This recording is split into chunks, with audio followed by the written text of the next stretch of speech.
Dawn of the Planet of the Apes stars Andy Serkis, Gary Oldman and some other people that I don't know. And it's a sequel to the reboot of Planet of the Apes, but not the Tim Burton one, the good one, The Rise of the Planet of the Apes, which I really enjoyed.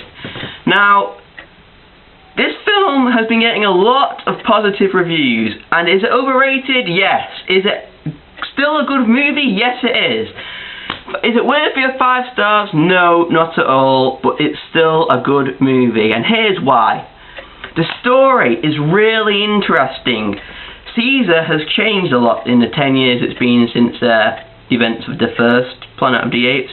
You can now tell that he's clearly the leader of this faction of super smart apes, and he's like, oh, humans are idiots, they all killed themselves.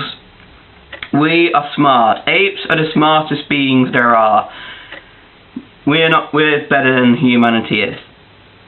Until they meet a group of humans in the woods and everything happens after that. It's really interesting with quite a few plot twists and a lot of interesting developments.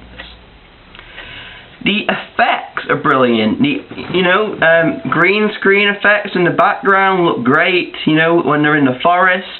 The apes look real, it doesn't look like it's just a guy in a suit running like.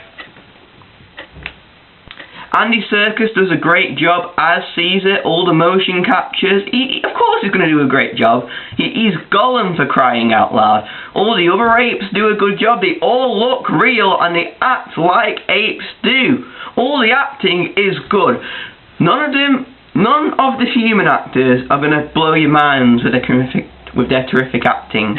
However, yeah, still a good job. It's not like Mark Wahlberg in The Happening, where it's completely awful. Can't really count it as acting. So, Dawn of the Planet of the Apes is still an overrated movie, though. Gary Oldman is barely in the movie. He was in all the trailers. You're like, oh, that guy's going to be the main villain. He's in it for less than 10 minutes, which is really a waste of his acting ability when you think about it. The other characters, sorry, just looking at my notes, other characters in the movie are really forgettable. I mean, 1 or 2 are alright.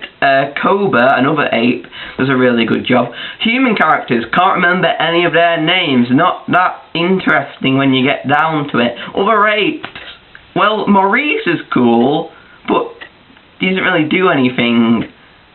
Same with a lot of the apes. So, I had to just stare at some of them when they showed up. They're like, oh, this is them. They talk like this, doing sign language. I'm like, is that Blue Eyes? I think that's Blue Eyes. Blue Eyes. Yeah, he's got the scar there. That is definitely Blue Eyes. I think it is anyway. You're never completely sure unless they call each other by the names. If one of them dies, you're like, didn't know who you were. Gonna really care less. And finally, the ending's a bit quick. It's like, okay, ending, final fight scene. Oh, stuff is about to happen. Caesar looks at camera. End. We're over. This movie's probably not going to do that great in the box office. Let's just end it now while we still have a chance to be under budget.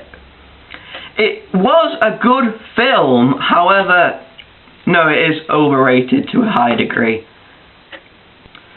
So it gets a 7 out of 10 from me. I prefer the first Planet of the Apes, but it's still a great film. Well, not great, good. My name is Matt. This is the Vid Files, and have you seen Dawn of the Planet of the Apes? And if so, what did you think about it? And please, don't hate me for not loving this film, okay? Why should you not hate me? Because apes don't want war. This is the Vid Files.